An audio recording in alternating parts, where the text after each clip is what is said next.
minutes into that. So, cruising as we know it was started by a man named Albert Ballin, and in the late 1800s, he saw that people were boarding these ocean liners that were primarily used to transfer cargo, food, sometimes people, but not necessarily as much. But he saw that people were boarding these ships and going from point A to point B and back to point A, which was not their intended purpose. So he asked, like, why are you doing that?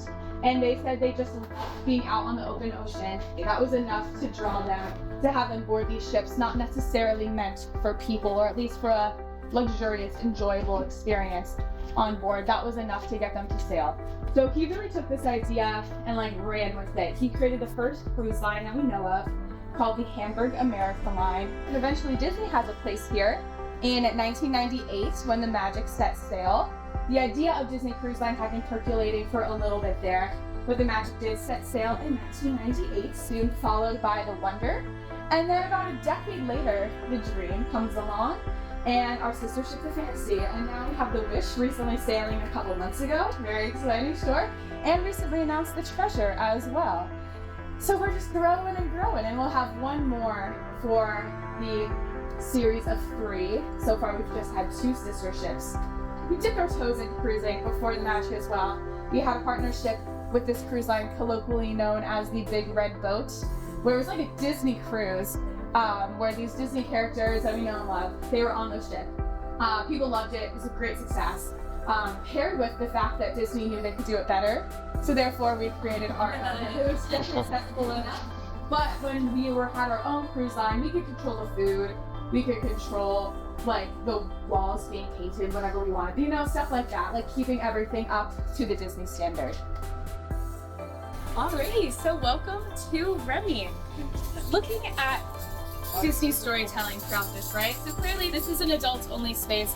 This is the most elevated dining experience we have on board, but we still want that Disney magic to be sprinkled throughout your experience here, but not like slapping you across the face. Let's point out some little Remy's here. My favorite being this glass Remy here, welcoming you in with his big spoon, of course. And then on the booth here, all of this fabric, you have Remy's face right here, and then his brother Emil's body there. They're facing each other, and of course a little R for Remy. And even on the walls, this one here, there's a giant brass Remy. You can see his eye, mouth, and nose. And there's one behind us as well, a little more interpretive. I can point it out for you. Just gonna weave through here. You have a little nose here, smile, eye, and ear. And really what you see is the restaurant. There's a little room back there that has about 4 to 6 more tables, but this really is what you see. So it's a very intimate dining experience, also very exclusive as well, as you have to book this in addition to your rotational restaurants here on board. But they also have special dessert tastings, wine, cheese pairings, like they offer stuff that aren't just full meals here as well. This is one of my favorite spaces. This is inspired by Gusteau's restaurant. So you have the cheese in the carpet. And then in the movie, Gusteau's restaurant was inspired by a theater. So that is why you have all the chandeliers and the red velvet spread throughout. Someone asked earlier what these little stools were that were next to all the tables. Remember, this is a very fancy restaurant, right? So when you have a nice bag or maybe a chapeau or something you wouldn't want to dare touch the floor, you put that on this little stool here, or just like your phone as well. This back mural here with this view of Paris, of course inspired by real life Paris and the movie as well, when Remy says that he wants to be able to see Gusteau's restaurant from his own restaurant. So just across the river here under the Eiffel Tower, you can see the Gusteau sign there. So I think Remy would be very happy with the view he has from his little restaurant here. It is said for a restaurant to be truly of the highest class, and I believe possibly a standard for a Michelin star as well, is that you have to be able to see into the kitchen. So we're on a cruise ship, right? So like configuration-wise, that just wasn't in the cards. But to allude to that, we have this beautiful painting here. I know, it looks like a picture of a painting of the kitchen from the movie Ratatouille. Hopefully everyone follow this in here. We have made our way into Hollow. So Apollo exists on every Disney Cruise Line ship. It's been reimagined for the Wish to be more of like a steakhouse vibe, but the name Apollo is very important and just the tradition that comes along with this restaurant. So it is an Italian restaurant, as you can tell by the decor. Italian is not a random choice either. It's not just because Americans love Italian. But we actually have our roots in Italy as a cruise line. So both the Magic and the Wonder were constructed in a shipyard in Venice, Italy. So to pay homage to that, that is why we have Apollo across the whole fleet. Starting with the Magic and the Wonder. And then both the Dream and the Fantasy have the addition of Remy as well. You are greeted with muted tones of the Italian flag in this little entryway here. And that continues its way throughout the entire restaurant. Once again, not like slapping you across the face with it, but really just using it to inspire a lot of the color palettes as we make our way through the restaurant. We also have this beautiful hand-blown glass structure here. Does it remind anyone of anything? It can be a little on the nose, as this is an Italian restaurant. Wine models. That's a good guess. Spaghetti. Spaghetti! Yes, spaghetti. On the nose. But spaghetti and meatballs nonetheless. Once again, to let you know, if you choose, wine pairing could be a big part of your experience here. This one has all of the wine bottles in little leather satchels that are meant to look like gondolas. And then you have these handlebars meant to open the wine cabinets there, right? Does anyone know what those are called? I've said it as we've been saying. Hollows. They're hollows, exactly. Oh. Hollows are the pools in Venice, Italy that gondoliers tie their gondolas to. The only thing between deck 5 and deck 11 are staterooms, right? There's no restaurants, there's no kids club, nothing like that. So Imagineers thought that if anyone along that stairwell were to feel ambitious to want to take the stairs, possibly it would be first thing in the morning, right? You haven't had any food yet, you're making your way up to your first buffet of the day. You thought, hey, I'll take the stairs. So what they wanted to do was slowly awaken your senses as you make your way up, starting with concept art and ending with fully formed images. And then a moment about carpet. This carpet here, all yellow, is for the aft stairway. So if you get a little confused as to what side of the ship you're on, yellow is aft. And then blue and red are midship and forward. I believe blue is midship, but you can verify that for me. But we are here in the Oceaneers Club offerings. The Oceaneers Lab is over off to this side, and there's a hallway known as the workshop along the back that connects the two over. Currently with the door closed right now because they are having toddler time in there is Andy's room. And then this room is Disney Infinity, an outdated video game. And then over here we have the Hollow where Isabel and all of her friends live. And in the Millennium Falcon, this is here before Galaxy's Edge. So this is one of the first places you can sit and control the Millennium Falcon. It doesn't work the same as the ride. We're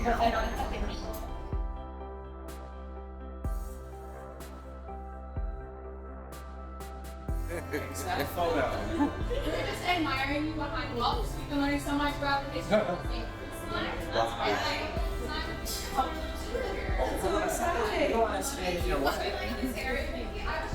These are all a bunch of Disney characters as different stars. Just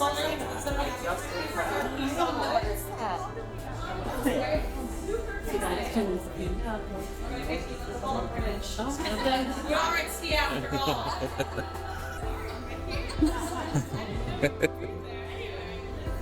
How fun. But I hope we got pictures. That's a great picture of Mickey with Wolf behind him. I love that. Anyway, I'm right here to one of my favorite spots. One thing I really like about the 4 classic ships, if you will, as they will come to be known as, the Magic, Wonder, Dream, and Fantasy, is like we talked about throughout this whole tour, they're inspired by classic ocean liners. And I think this section of the ship really harkens in on that, just with the color palette of the wood here, all of these light boxes, that's a very classic style of design. Even as simple as the fonts on all of the stores here, this really looks like the golden age of sailing. It's a thing that a lot of newer cruise ships just don't focus on as much, and I love that our first 4 ships really tune in on that, because I think that's really cool. Even just with the marble work here, it is gorgeous. One of my favorite moments is to be on the open deck of a great ocean liner overlooking the great ocean on a star-filled night. That is as close to magic as we'll ever get. So I will leave you with that. This has been the Art of the Theme Show Tour. My name's Rebecca. If you enjoyed, I'll be sticking around if anyone has any questions. Yeah, thank you so much for joining.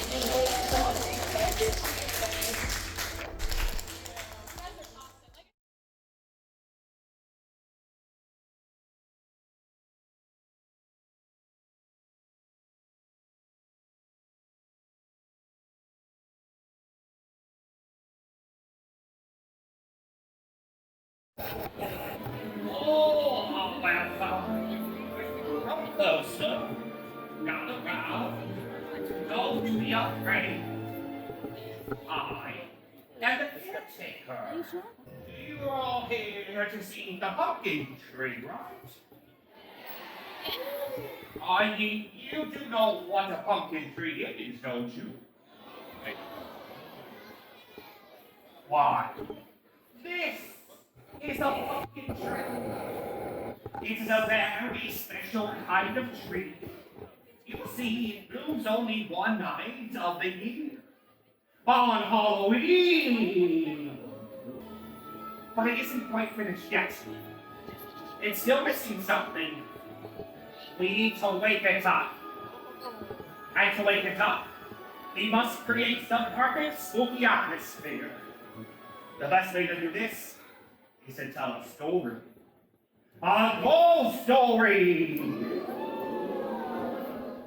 One cold October night, a certain Dutchman named Ichabod Crane was heading towards his home in a hollow nearby. His path led next to the old, sleepy hollow cemetery. At midnight, Ichabod came within sight of the graveyard. It was a dark night, with no moon. The light shone from his lantern. The Dutchman was very nervous about crossing the cemetery, remembering the rumors of a gallantly ghost that he had heard. He stumbled along, whistling to himself, trying to keep his courage. Suddenly, Ichabod's eye was caught by a mysterious light rising from the ground in the cemetery. He stopped, his heart pounding with fear. Before his startled eyes, a white fist burst forth from an unmarked grave, forming a large horse who was carrying a headless rider. The Dutchman let out a terrifying scream. The horse that told him had pulled him out. He took forth his heels, running as fast as he could, and he told the bridge as he knew that ghost and evil spirits had impaired to cross running water. He turned, and he saw a horseman who launched a great flame rushing towards him. Ichabod was never seen again. The headless horseman continues to roam the roads near Tarrytown on dark nights. From that day to this. But, luckily for us, he can't swim.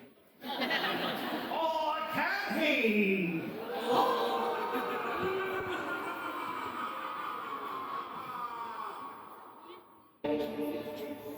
Spirit of the pumpkin tree, the biggest we have ever seen.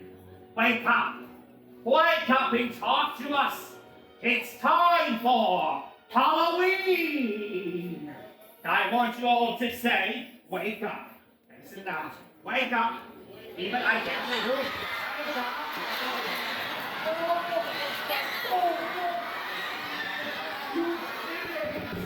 People's my fresh faces and innocent eyes, you are all here for fun and surprise. Happy Halloween!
Come on.